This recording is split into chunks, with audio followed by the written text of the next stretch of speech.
Please turn your Bibles to the epistle of Paul, his first epistle to the church in Corinth, 1 Corinthians chapter 5. We will be reading the whole chapter from verse 1 to verse 13. 1 Corinthians chapter 5, verses 1 to 13. Verse 1, it is actually reported that there is sexual immorality among you, and of a kind that is not tolerated even among pagans. For a man has his father's wife, and you are arrogant. Ought you not rather to mourn? Let him who has done this be removed from among you. For though absent in body, I am present in spirit. And as if present, I have already pronounced judgment on the one who did such a thing.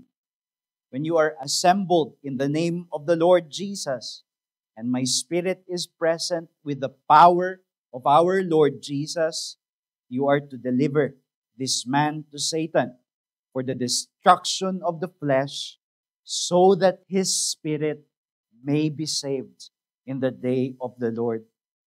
Your boasting is not good. Do you not know that a little leaven leavens the whole lump? Cleanse out the old leaven, that you may be a new lump, as you really are unleavened. For Christ, our Passover lamb, has been sacrificed. Let us therefore celebrate the festival, not with the old leaven, the leaven of malice and evil, but with the unleavened bread of sincerity and truth. I wrote to you in my letter not to associate with sexually immoral people. Not at all meaning the sexually immoral people of this world, or the greedy and swindlers, or idolaters, since then you would need to go out of the world. But now I am writing to you not to associate with anyone who bears the name of brother, if he is guilty of sexual immorality or greed, or is an idolater, reviler, drunkard, or swindler, not even to eat with such a one. For what I have to do with judging outsiders? Is it not those inside the church whom you are to judge? God judges those outside. Purge the evil person from among you. Now, this is the word of God. Let us seek His help as we reflect and meditate on this passage. Our gracious Father, we pray that you would help us as we come and seek to understand this portion of the Scriptures, that you would grant the Holy Spirit to help us in the understanding of it and the application of this in our lives, especially as a church. So we pray this in Jesus' name. Amen. Itong ating binasa sa sulat ni Apostol Pablo, this is the second controversy in the Church of Corinth that was reported to Apostle Paul. Kung titignan ninyo ang istruktura ng sulat ni Apostol Pablo sa kanyang unang sulat sa mga taga-Korinto, sinasagot niya, this is a response. Do yung mga katanungan na galing sa iglesia sa Korinto, o kaya yung mga bagay na nakarating sa kanya mula sa iglesia sa Korinto, isa-isa. So we may say that there is a topical approach to this letter kung saan mahahati natin yung mga bahagi batay sa kung ano ng paksa yung pinapaliwanag ni Apostol Pablo bilang kanyang tugon sa sitwasyon sa Korinto.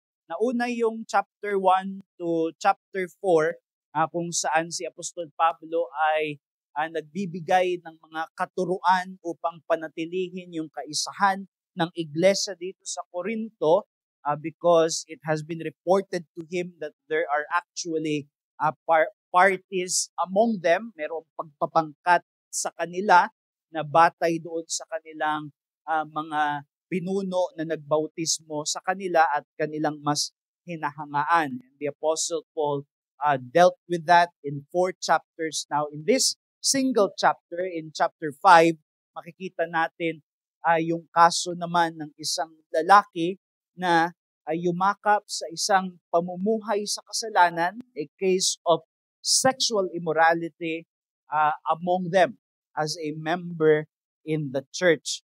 Siguro isang bagay na kailangan nating maunawaan tungkol sa ebanghelyo ang ebanghelyo ng kaligtasan ng Panginoong Hesus ay dumadating sa isang kultura na nababalutan ng iba't ibang mga uri ng kadiliman at kasalanan na mayroong mas malawak na paghawak doon sa mga taong nasa lipunan na yon. And the Corinthian believers are a people who are already redeemed.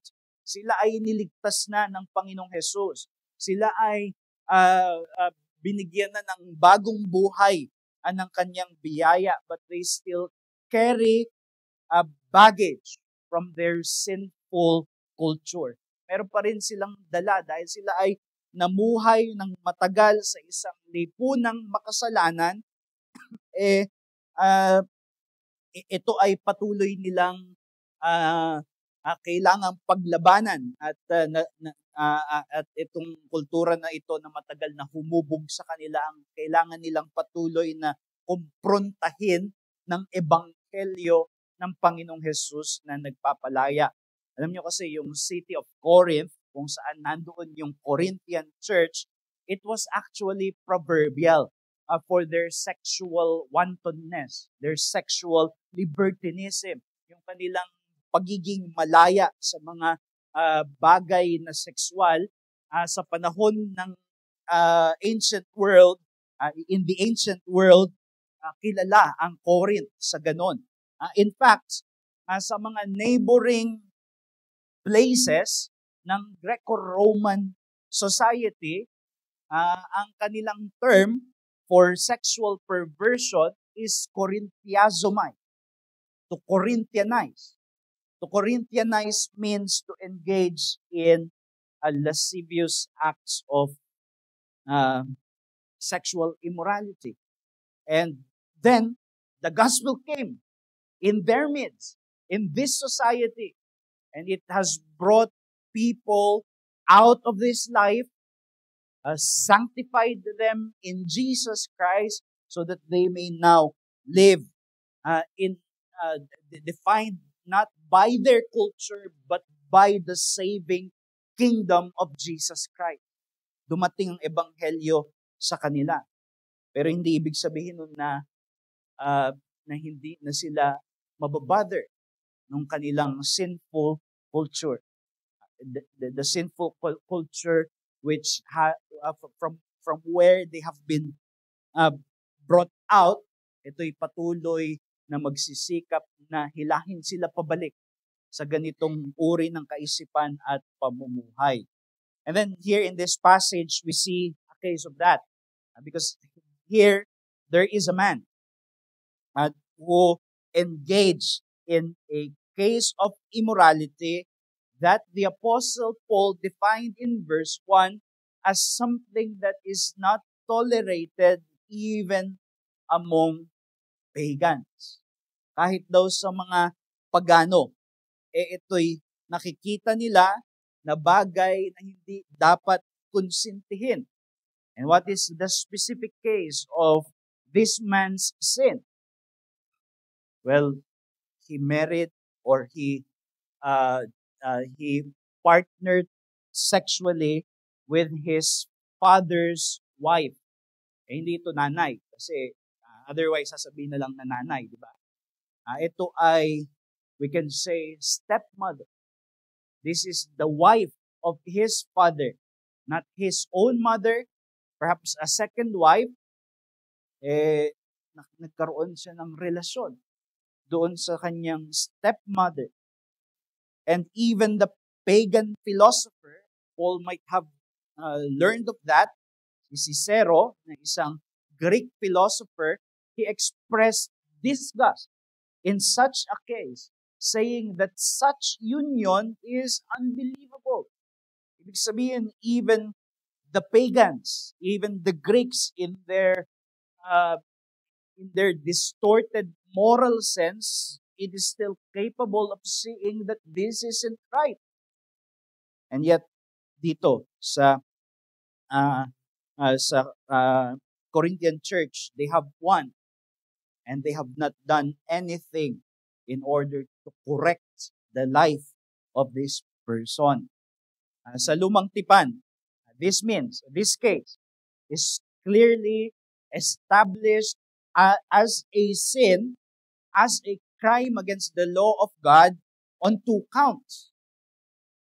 And the first of that is sexual immorality against the 7th commandment that says, thou shalt not commit adultery.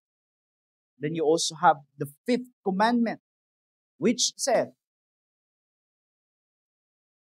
honor thy father and thy mother. And both of this, the person is guilty. Pero bakit dito si Apostol Pablo ang kanyang pinagagalitan ay yung buong iglesia? So because the culpability was put in the hands of the whole church, because they have not done any disciplinary action towards the blatant, unrepentant offender in this passage.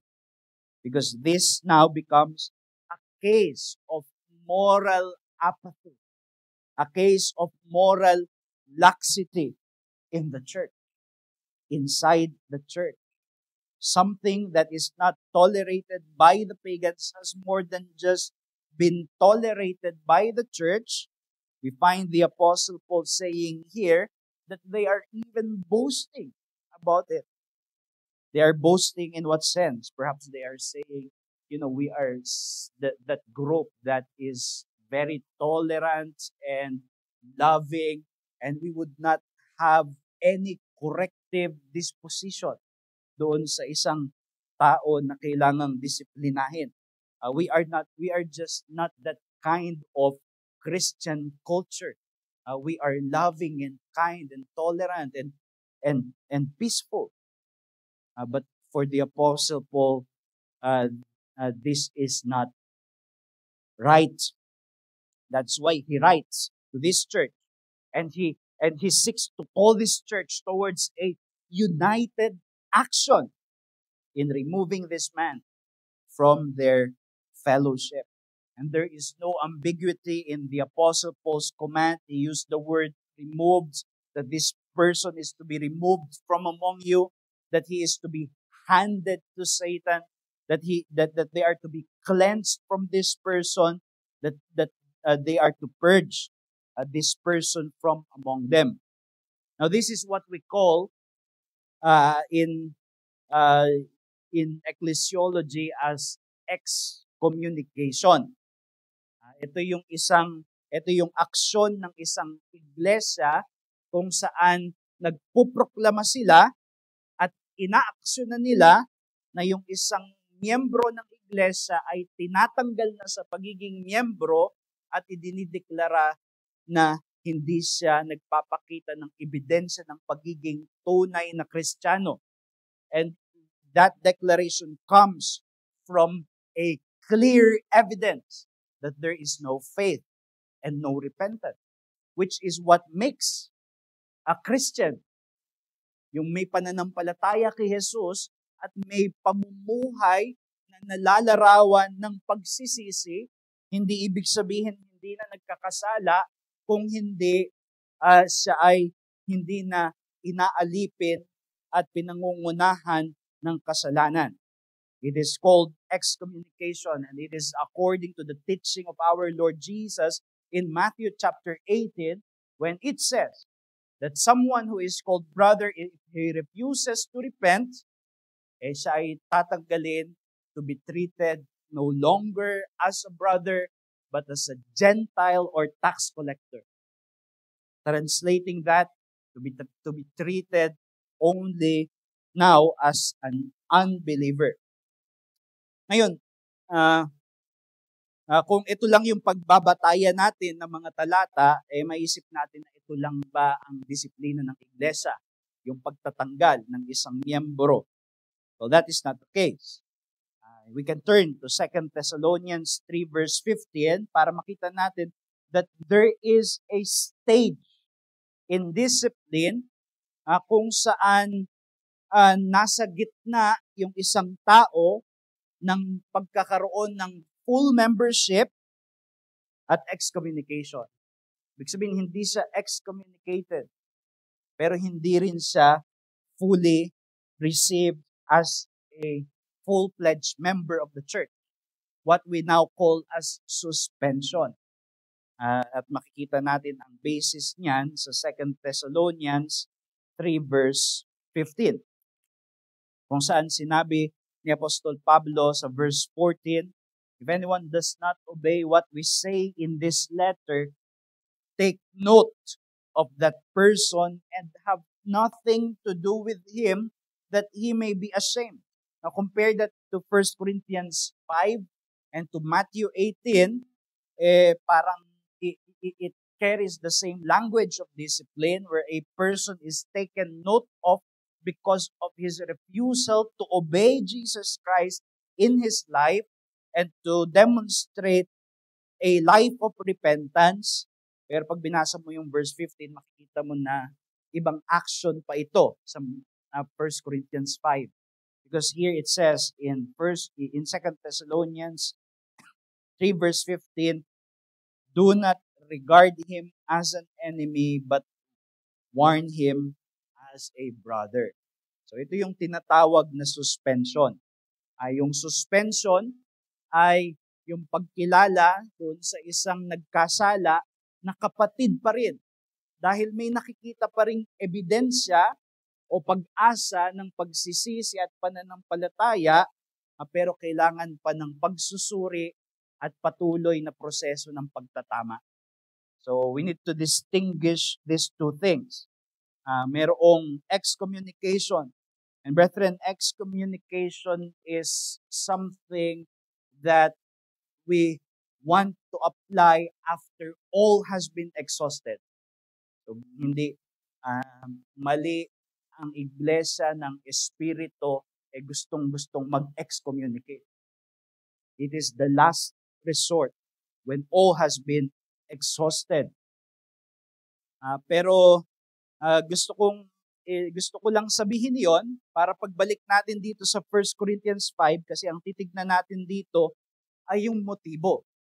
Now, the motive of church discipline, motives ng church discipline na makikita natin sa passage na ito, it applies to both suspension and excommunication.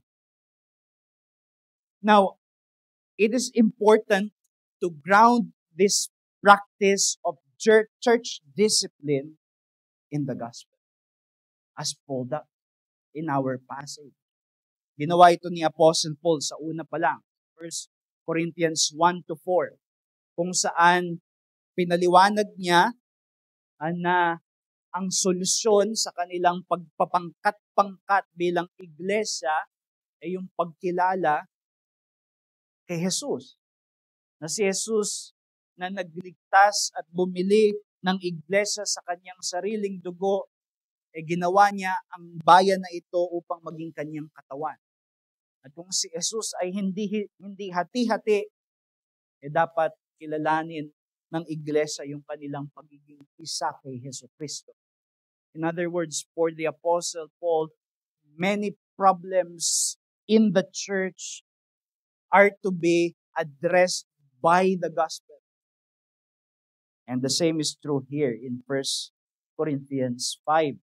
Kasi dito, pinapakita ni Apostle Paul that the concern for the purity of the church is not moralistic, it is not legalistic, it is Christ-centered.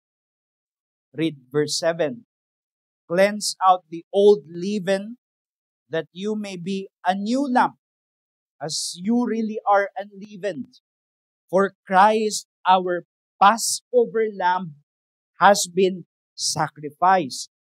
Let us therefore celebrate the festival not with the old leaven, the leaven of malice and evil, but with the unleavened bread of sincerity and truth. The Apostle Paul in those verses makes reference to the Old Testament Feast of Passover, kung saan yung Paschal Lamb ay inaalay nung punong pari bilang alay para sa kasalanan ng bayan ng Israel, and this will be immediately followed by the nation purging their houses from all leaven. Lahat ng mga pampaalsa para pagkatapos ng pag-aalay ng Paschal Lamb, there is a period of time that they will only be eating unleavened bread. At sinasabi dito ni Apostol Pablo, it is a type, meaning it is a lower pattern that points to the pattern of a greater reality. And that greater reality is Jesus as the Lamb of God who was slain, who died for the sins of His people, namatay para sa kaparusahan ng kasalanan ng kanyang bayan, upang tayo ay mapatawad, upang tayo ay malinis. At sinasabi ni Apostle Paul, this is now to be followed by the purging of the house, by the purifying of God's people, by the purifying of the church. And since the true Paschal Lamb has been offered, the church now is in a period of purging themselves from all evil that compromises their identity in Christ. And Paul is saying here, therefore, that the institution that does that, at least one of the institutions that does that in the life of the church, is discipline. Therefore, church discipline is Christ-centered. This is an institution that flows from the very reality of the gospel. Therefore, it must have the right motives that flows from the gospel of Christ. Not judgment in the sense of a legalistic and pharisaical judgment, but a gracious and loving disposition of correction. We can take from here the message that the motive of church discipline is holy love, which flows from the gospel of Jesus Christ. The motive of church discipline is holy love, which flows from the gospel of Jesus Christ. Now, sa panahon natin ngayon, there is a confusion of love with toleration. If you love someone, you tolerate that someone. And it is getting harder for the church to dare to discipline. But we need to be reminded of what the Apostle Paul would later say also in this passage in 1 Corinthians 13, that love does not delight in wrongdoing.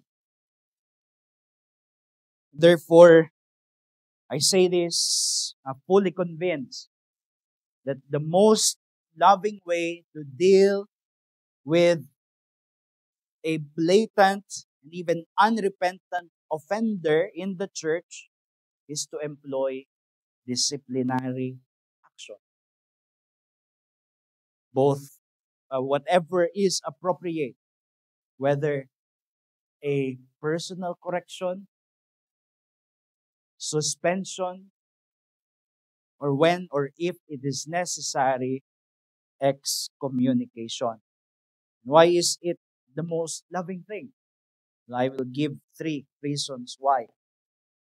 First, it is because church discipline is for the good of the offender.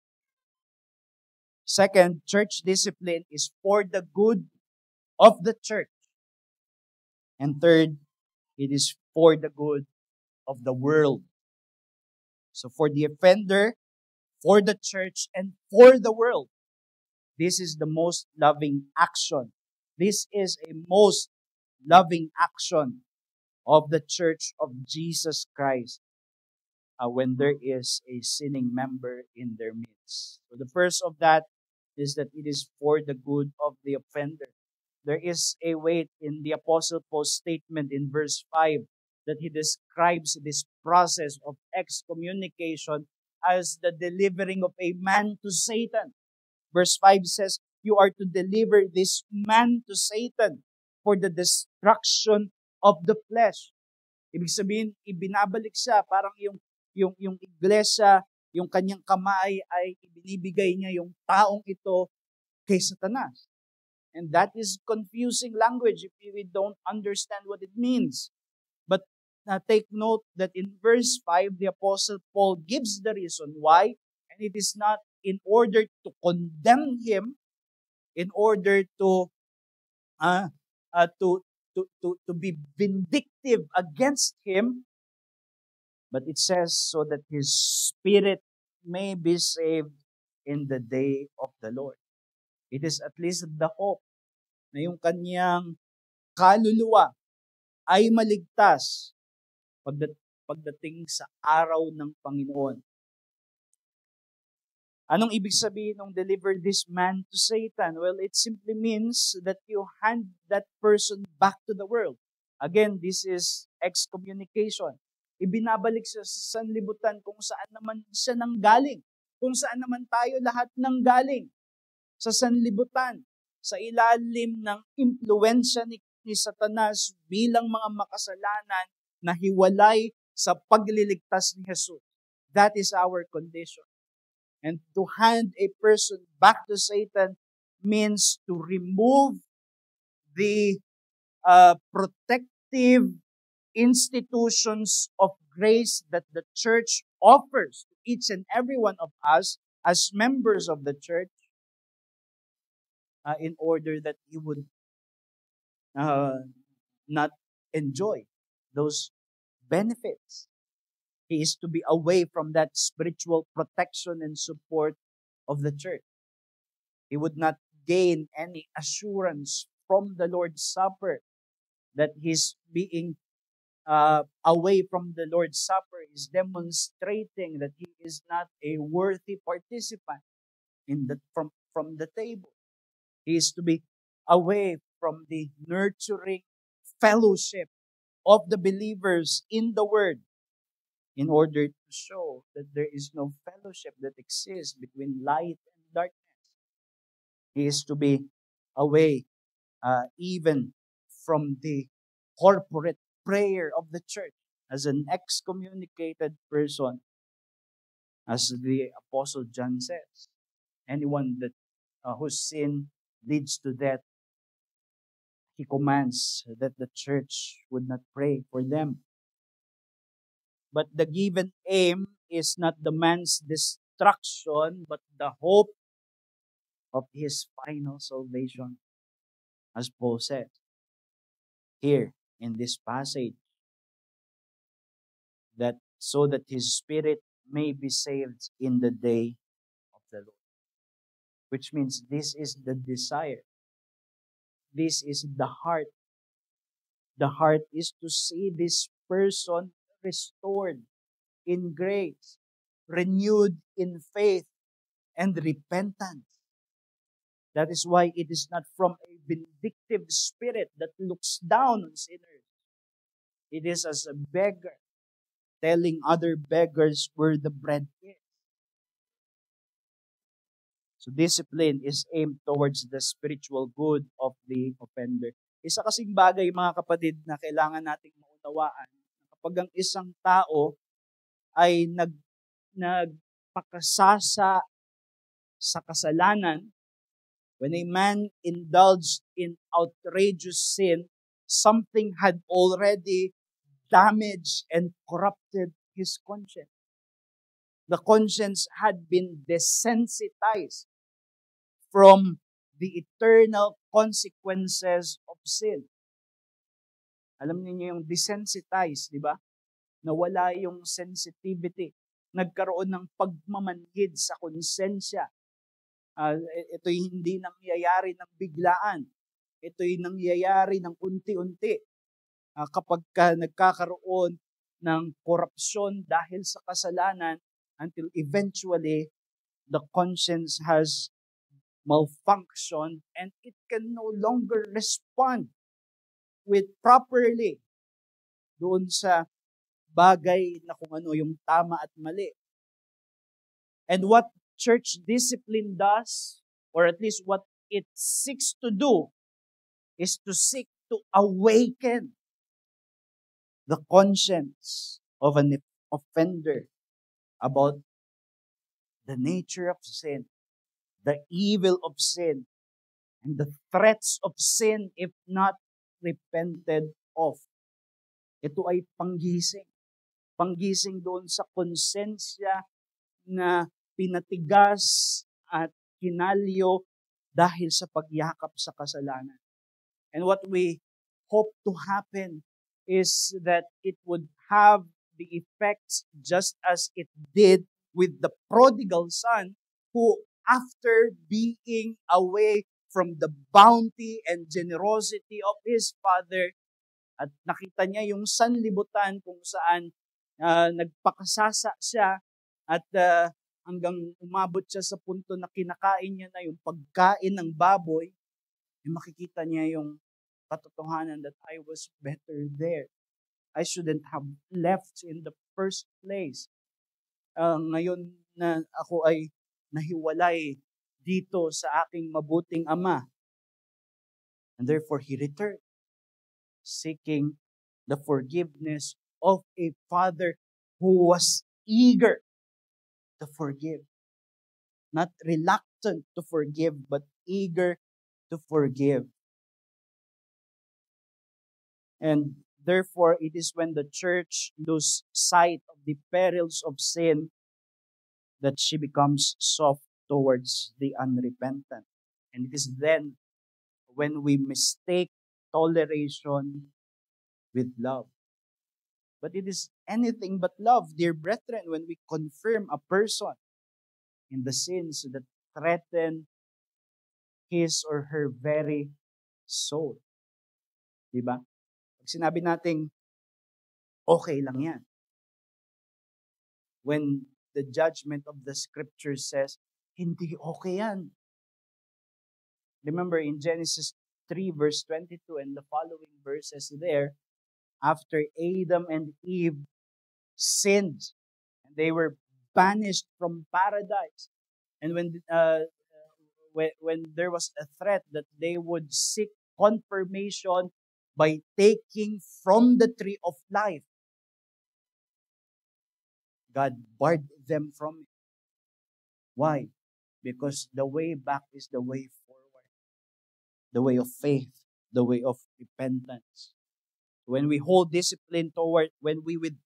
discipline towards the unrepentant, ang sinasabi natin to a person who is near to the very mouth of hell, all is well with you.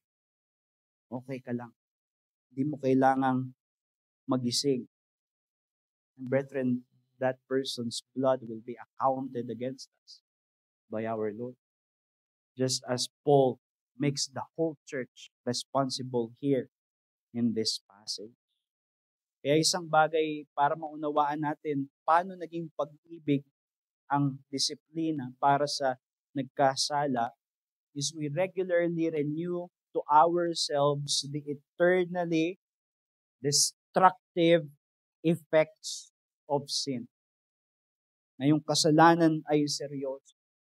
As the Puritans call it, it is the plague of plague. It is the evil of evils. And if it is the plague of plagues, we should not hesitate to take the needed measure when necessary to save others from it. And that is Christian love. That is Christian love. But it is not only good for the person who has sinned, who is continuing in sin, it is good for the church. It is loving to the church. You read that in verse 6, where the apostle says, your boasting is not good. Do you not know that a little leaven leavens the whole lump? Ano ba yung leaven? Ito yung pampaalsa. Ito yung inilalagay mo pag ikaw ay nagbe-bake, na kapag nilagay mo kahit kaunti lang, yung tinapay mo lalaki, aalsa. Pag walang leaven, hindi yun aalsa. Kaya yung unleavened bread manipis. But when you put a leaven, then it grows larger than what it could have been kung walang pampaalsa. And Paul is making an illustration of that, comparing a leaven with tolerated sin in the community.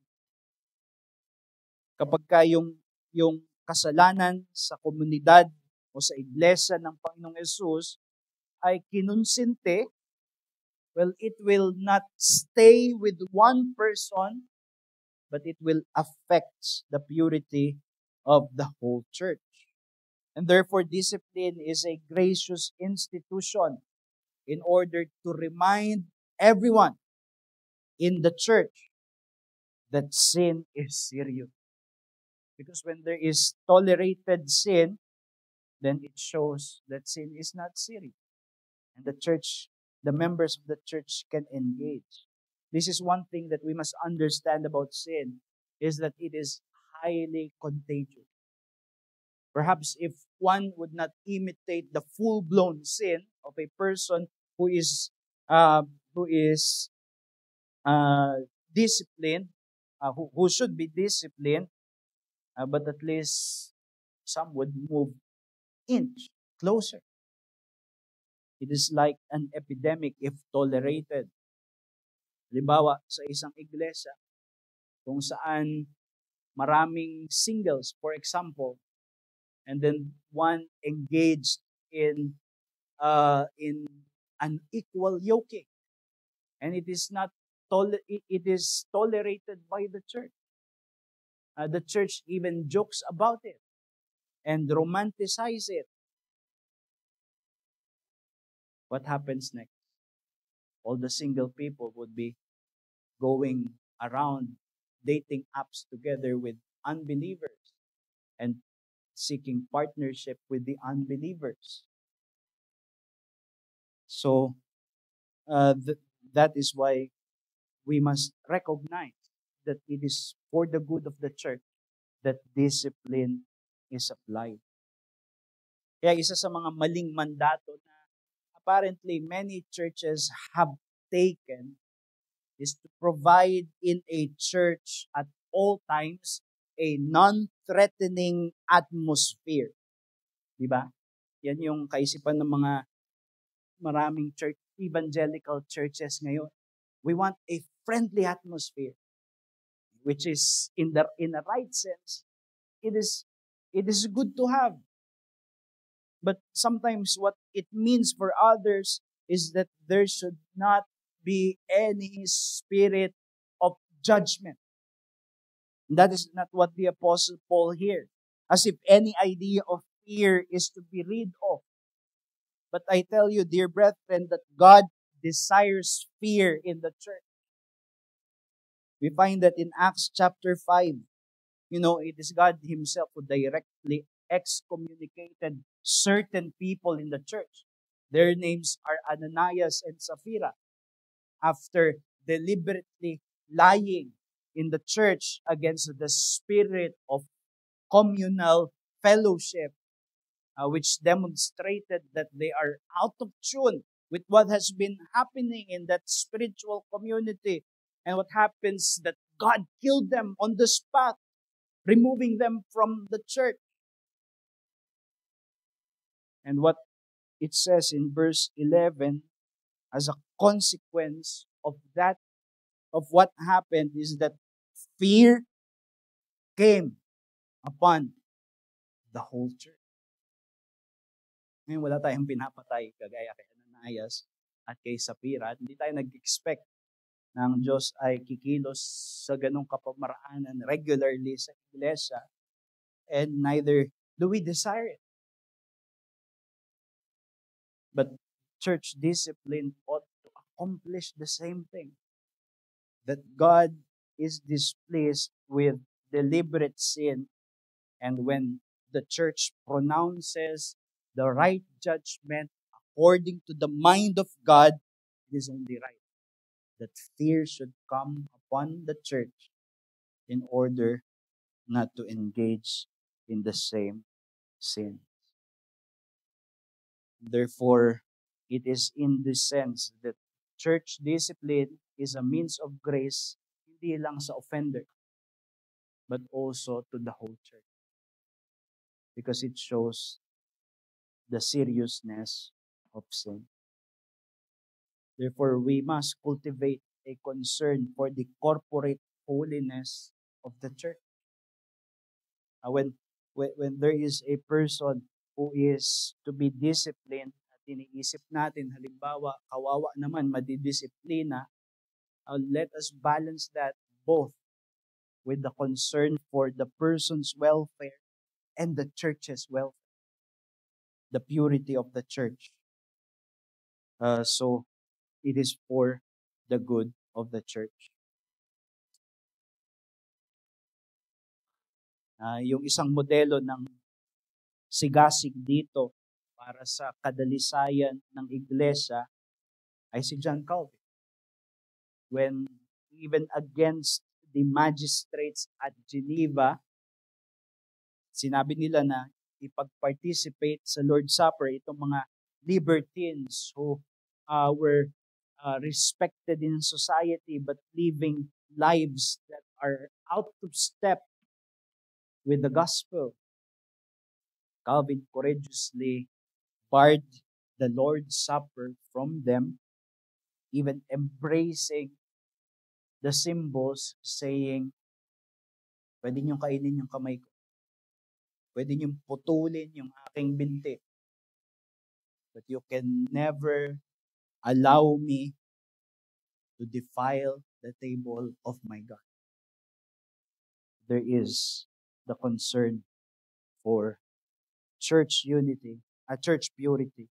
And Bessa testified that after that, there was just this solemnity of their celebration of the Lord's Supper, because they understood what holiness it demands of the life of those who participate in it. And then lastly, it is for the good of the world. Now, this is not immediately obvious from our text.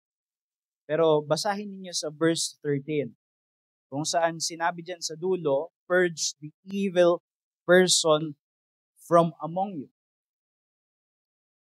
This is taken from the Old Testament.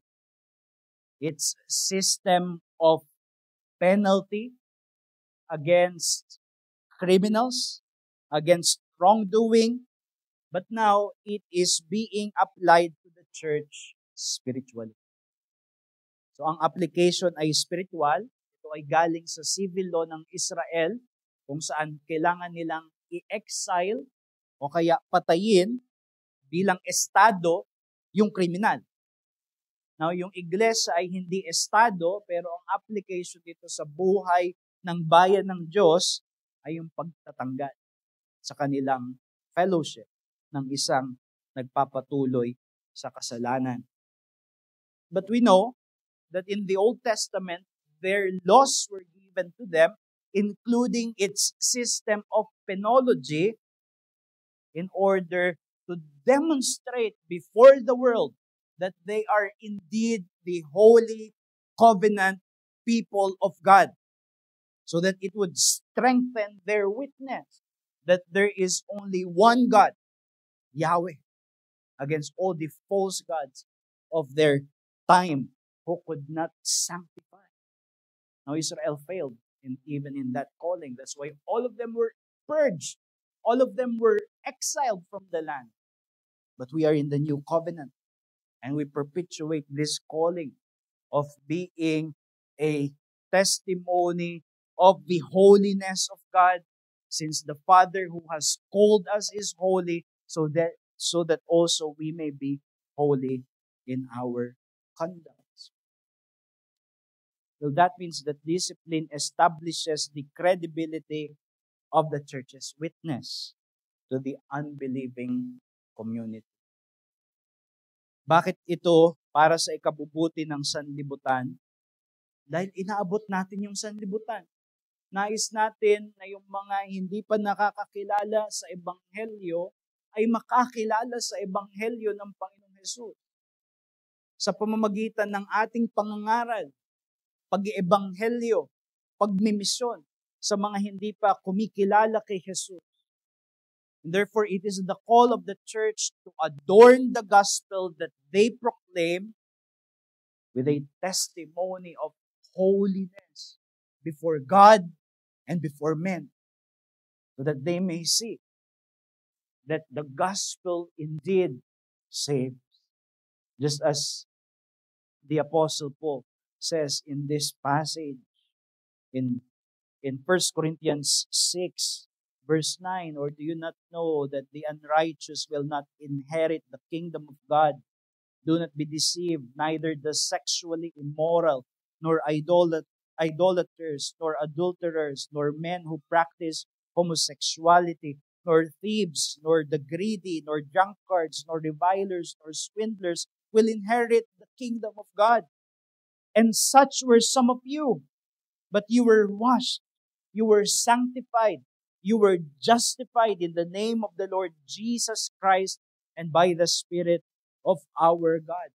In other words, sinasabi dito yung katotohanan na ang ating ipinapangaral na ebanghelyo ay umaahon sa mga tao mula sa pagkakalugmok sa kasalanan upang sila ay linisin, dalisayin, at gawing matuwid. And that is the gospel that we proclaim before the world. Yan ang ebanghelyo na kahit yung mga bisita natin, halimbawa ngayon, kung wala pa sila sa Panginoong Hesus, yan ang ebanghelyo na nais nating ipangaral sa kanila. Na nasaan man sila sa kanilang kasalanan, maaari silang maligtas sa pamamagitan ng pagtitiwala kay Hesukristo lamang sa kanyang biyaya lamang sa krus ng Kalbaryo. But when we fail to check a sin that even the world condemns, just as the case here in 1 Corinthians 5, then we become ineffective in our witness, and then it blinds people to the gospel. O kung merong isang tao na nabibigatan sa kanyang kasalanan at inaalipin siya ng isang kasalanan at nakita na niya kung paano siya sinira ng kasalanan, and he or she is crying out for deliverance, for freedom, from liberation from the enslaving power of sin. Tapos narinig niya, mayroong mabuting balita sa iglesia na maaari nating pakinggan na nakapagpapalaya sa kasalanan. And then there is some brim of hope. Mayroong mensahe na makakapagpalaya sa akin sa kasalanan, na makakapagpatawad sa akin sa mga karumihan ng aking nakaraan. I want that message. Let me hear it. And then he comes to the church. And then the people are filled with those who claim to have been delivered by the gospel, and yet they are still enslaved. And I'm not speaking about remaining sins, na lahat tayo ay meron pa. Ang tinutukoy ko ay yung paghahari ng kasalanan sa ating buhay that makes us resemble the unbelievers, or perhaps beat them with a life of sin. Therefore, it is not loving to that person